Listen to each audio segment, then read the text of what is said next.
Penyertaan Tuhan dalam rencananya. Tapi saya mencoba memberi judul yang baru yang sesungguhnya sama. Tuhan menyertai rencananya. Tuhan menyertai rencananya. Elia dalam bahasa Ibrani itu Eliyahu, Elia, Elijah, atau Elias atau Nabi Ilyas dalam bahasa Arab atau yang lebih dikenal oleh teman-teman kita. Jadi itu sebenarnya simbol kehadiran Tuhan. Tuhan menyertai rencananya. Jemaat yang dikasihi Tuhan, apakah Bapak Ibu tahu apa rencana Tuhan dalam hidupmu? Tahu. Iya, apa Pak Pista? Itu ingin menyelamatkan umatnya yang berdiri. Oh iya, jawab dari Pak Pista. Sebenarnya ini bukan pertanyaan, tapi tidak apa-apa dijawab. Apa rencana Tuhan dalam hidup kita? Memang ini harus kita tahu dulu. Kalau kita tidak tahu apa rencana Tuhan dalam hidup kita, memang kita tidak bisa berbuat apa-apa. Apa rencana Tuhan dalam kehidupan Elia? Itu diketahui persis oleh Elia, bahwa dia harus kembali untuk melanjutkan pekerjaannya menjadi nabi. Dan apapun alasannya, apapun tantangannya, dia harus kembali untuk mengurapi beberapa orang tadi, Hazael, kemudian memberkati atau mengurapi Yehu, kemudian Elisa untuk menggantikan dirinya. Harus, itu tujuannya. Apa kerjamu di sini, Elia? Dia berkata, bekerja segiat-giatnya untuk pekerjaan Tuhan. Saya ini nabi, tinggal saya yang selamat, yang lain sudah mati. Dalam pergumulan mengerjakan pekerjaan itu, Elia diberi jaminan oleh Tuhan, yaitu roti bakar dan air. Tentu kalau beliau berpikir perjalanan jauh, tidak mungkin bisa dengan roti bakar saja dan sedikit air dalam kendi. Tetapi karena dia yakin bahwa ini pekerjaan Tuhan, maka dengan sedikit roti bakar itu dan sedikit air itu, perjalanan 40 hari 40 malam dapat dilalui. Dia tidak ragu dengan penyertaan Tuhan. Dulu saya pernah berkata bahwa secara teologi, mendapat makan dari burung gagak pada peristiwa perjalanan Elia itu lebih mudah daripada meminta sedikit tepung dari janda di Sarfat. Kenapa? Karena kalau burung gagak ya kalau sudah diperintah Tuhan tidak ada perlawanan. Tapi untuk seorang janda ya tidak mudah. Ini barang tidak cukup mau dikasih lagi. Tetapi Tuhan menyertai rencananya, apapun itu pasti jadi. Dan dalam bacaan ini, dalam cerita ini, nyata-nyata bahwa peristiwa itu terjadi. Itu kira-kira gambaran dari bacaan kita dalam 1 Raja-Raja 19 ayat 1 sampai 18. Lalu apa hubungannya dengan kita? Jika engkau mengetahui rancangan Allah dalam hidupmu, maka setiap hari engkau akan tersenyum. Maparri, memang kalau kita tidak tahu apa sih maksud Tuhan menciptakan saya, kenapa saya ada di dunia ini, kalau kita tidak tahu itu, maka kita tidak akan pernah bahagia. Akan selalu susah kalau kita berpikir bahwa maksud Tuhan, tidak tahu apa maksud Tuhan menciptakan kita. Tapi kalau seseorang yang sudah tahu bahwa maksud Tuhan menciptakannya adalah kemuliaan bagi nama Tuhan, maka ketika dia melakukan hal yang memuliakan Tuhan, maka dia akan terus bahagia. Tugasnya, misinya hanya satu, bagaimana seluruh hidupnya memuliakan Tuhan. Kita akan membagi 3 bagian perenungan kita di kesempatan ini. Pertama, meyakini penyertaan Tuhan. Ada banyak orang yang menjalani hidupnya tapi tidak yakin dengan penyertaan Tuhan. Dia menganggap bahwa seluruh hal yang diraihnya, seluruh hal yang dilaluinya adalah karena kemampuan dan kekuatannya sendiri.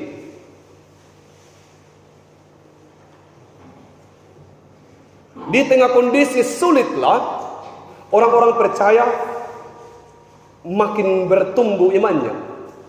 Di tengah kondisi sulitlah orang-orang beriman makin kuat imannya.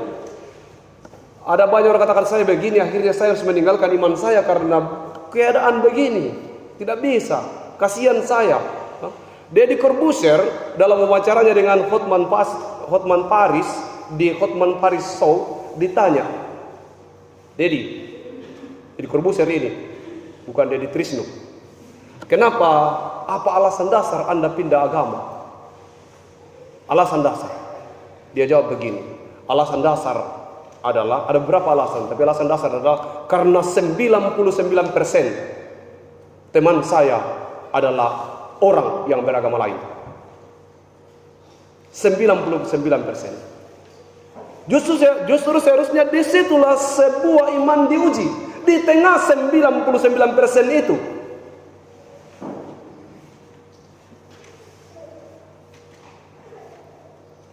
Tapi yang terjadi kemudian ya menyerah karena lingkungannya 99%. Ini tantangan juga bagi generasi kita. Yang kedua, belajar memahami rencana Tuhan dalam hidup kita. Semua orang harus tahu bahwa rancangan Tuhan dalam hidupnya itu rancangan damai sejahtera. Kalau ada sakit-sakit sedikit, bukan berarti bahwa itu kutukan dari Tuhan. Kalau kemudian kita hidup tidak cukup dalam hal materi, itu bukan berarti bahwa kita ini orang yang diabaikan Tuhan. Ada banyak orang kaya yang tidak pernah menjaga gereja.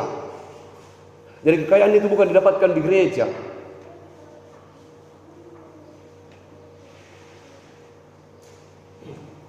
Jadi bagaimana kita memahami rencana Tuhan? Itu yang penting. Rancangan Tuhan itu rancangan damai sejahtera. Jadi setiap hal susah akan dilalui oleh seseorang jika dia tahu bahwa proses cerita ini proses saja ini latihan fisik. Akan tiba waktunya ketika saya melewati latihan fisik ini, saya akan segar bugar, saya akan lebih kuat untuk melakukan hal-hal yang lebih besar. Untuk 22 orang pintar ini memahami rancangan Tuhan, dibutuhkan satu fakta saja atau satu bukti saja untuk 22 orang pintar. Kenapa 22 ini jumlah majelis gereja? Dibutuhkan 20, untuk 22 orang dibutuhkan satu fakta saja, satu bukti saja. Maka mereka akan mengalah. Tapi untuk satu orang bodoh, 22 bukti, 22 fakta belum tentu mengalahkannya. Sehingga kalau seseorang tidak mengerti bahwa kamu itu diciptakan Tuhan untuk pekerjaan Tuhan, muilah mubatumba. Biar satu jemaat kita ajari bahwa kita harus melayani Tuhan karena kita ini ciptaan Tuhan dan harus bekerja untuk Tuhan. Tidak bakalan. Kenapa? Itu tadi. Selanjutnya, bersama Tuhan itu yang ketiga. Bersama Tuhan itu atau dalam penyertaan Tuhan itu harus ada perubahan. Perubahan dari kehidupan. Perubahan seseorang yang merasa bahwa dirinya disertai oleh Tuhan. Kalau kita merasa bahwa betul-betul Tuhan menyertai kita, pasti ada perubahan. Kalau tidak ada perubahan, itu sebenarnya hanya bohong-bohong itu. Kalau orang itu tidak berubah. Nah, bagaimana bisa terjadi perubahan? Itu tadi 22 domba. 22 lagi ini. 22 domba lebih berbahaya kalau dipimpin satu ekor singa. 22 domba lebih berbahaya kalau dipimpin satu ekor singa. Tapi 22 singa tidak ada nilainya kalau hanya dipimpin oleh seekor domba. Sekali lagi, 22 domba lebih berbahaya atau bisa berbuat banyak kalau dipimpin seekor singa. Tapi 22 singa tidak bisa bikin apa-apa dan tidak akan menakutkan kalau dia dipimpin oleh seekor domba. Apa itu? Ketika Elia berada di dalam persoalan besar, dia menjadi seekor singa. Dan dia kemudian dalam keberadaan seperti seekor singa itu, dia mampu memimpin bangsa itu.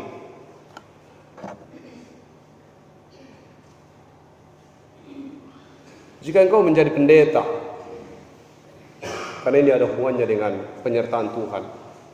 Jika engkau menjadi pendeta, atau menjadi penatua, atau menjadi diaken, atau menjadi pengurus kategorial dalam kategorial yang ada, atau menjadi guru sekolah minggu, atau menjadi koster, atau apapun pekerjaanmu yang Tuhan percayakan kepadamu, dan masih ada orang yang membencimu,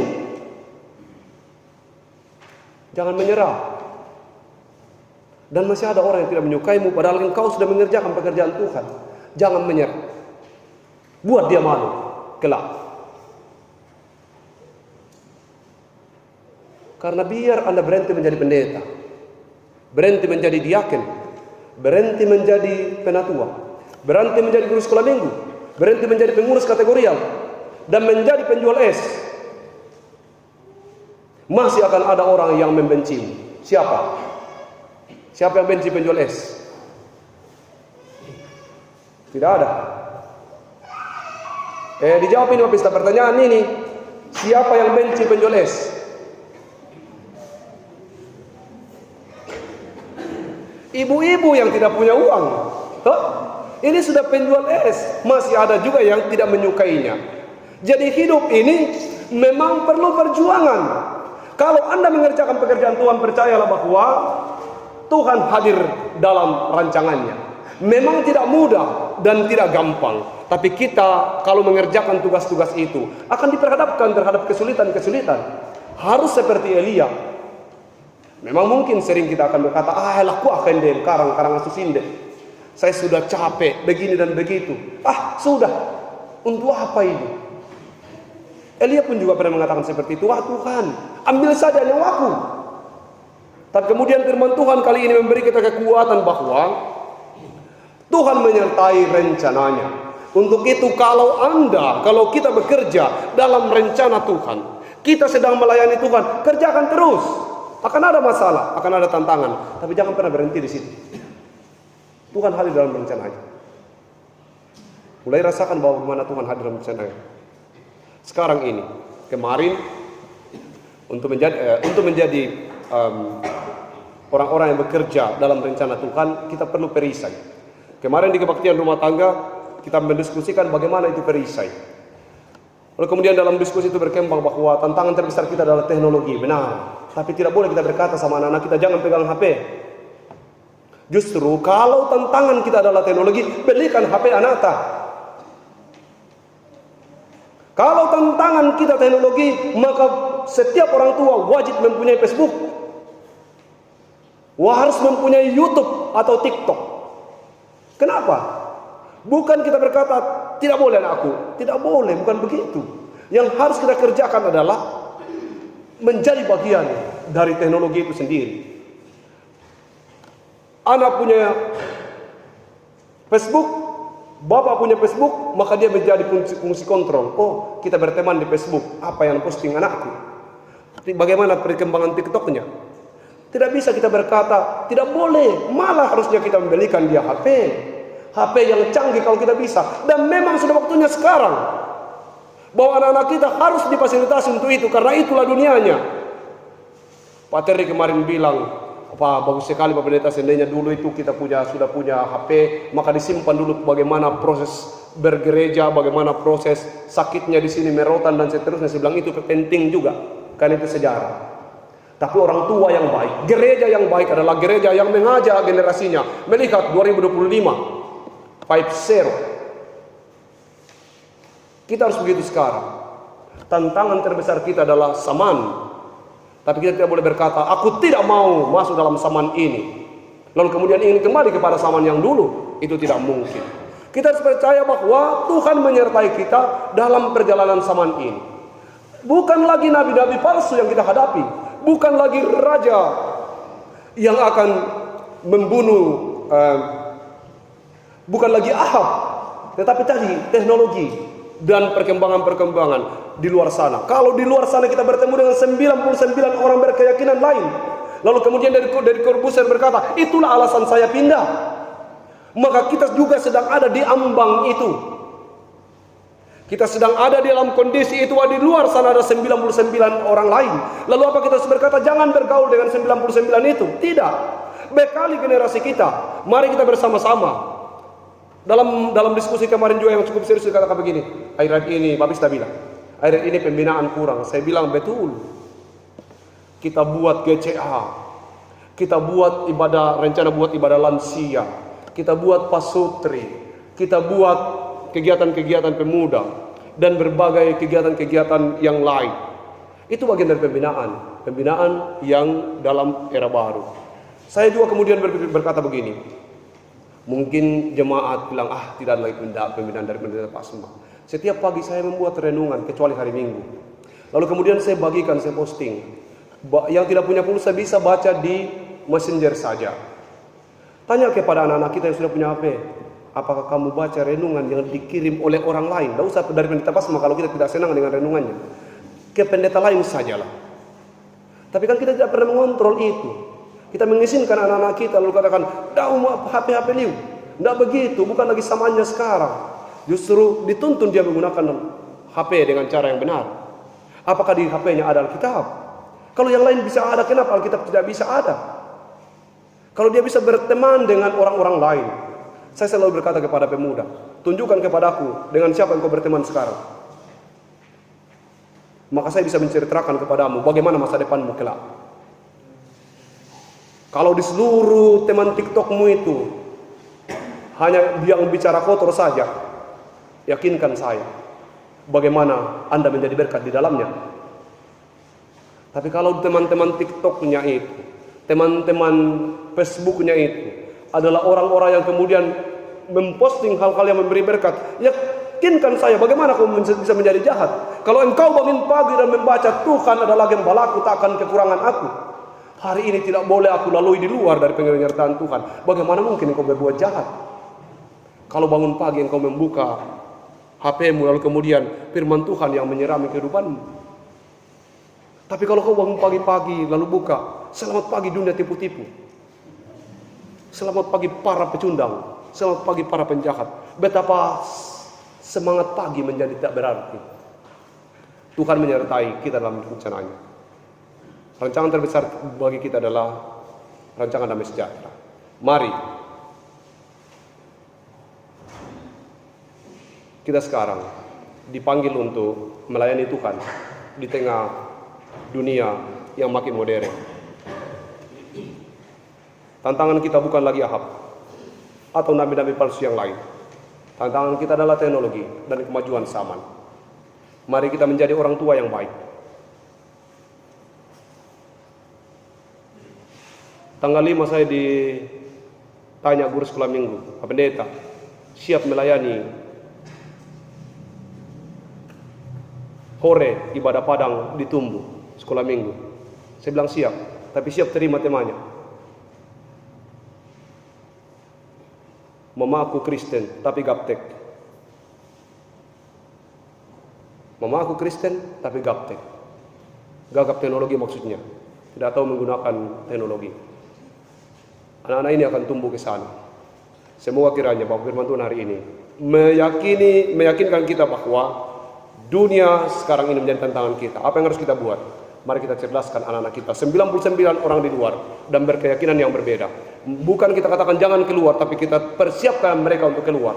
Keluar menjadi garam dan terang di tengah-tengah 99. Teknologi menjadi tantangan terbesar. Ada banyak ajaran-ajaran. Berhati-hatilah memilih pendeta yang akan diikuti di Facebook atau di TikTok. Karena tidak semua sealiran dengan kita. Lalu bagaimana itu bisa kita temukan? Bertanyalah kepada orang-orang yang lebih tahu. Bangun pertemanan dengan orang-orang yang baik. Kalau engkau berteman dengan pemalas, satu hari nanti kau akan diajari mencuri, itu pasti. Tapi kalau kau berteman dengan malaikat, satu hari nanti dia akan mengajarimu cara bagaimana terbang. Seseorang itu, ini pemuda. Kalau pilih teman, saya sudah pernah mengirim tutorial memilih teman. Saya bisa tahu bagaimana karaktermu dengan melihat dengan siapa engkau berteman. Kalau kau berteman dengan para pemain bola, kalau kau bukan pemain bola, kau adalah supporter. Kalau kau bukan supporter, penjaga gawang, toh? Tapi sudah pasti sekitar itu. Tidak mungkin kau berteman dengan orang yang tidak sesuai dengan instingmu atau sesuai dengan karaktermu. Tapi percayalah, apapun tantangan ke depan, Tuhan, rencana Tuhan untuk kita adalah rancangan damai sejahtera. Sehingga apapun tantangan ke depan, Tuhan menyertai rencananya. Amin.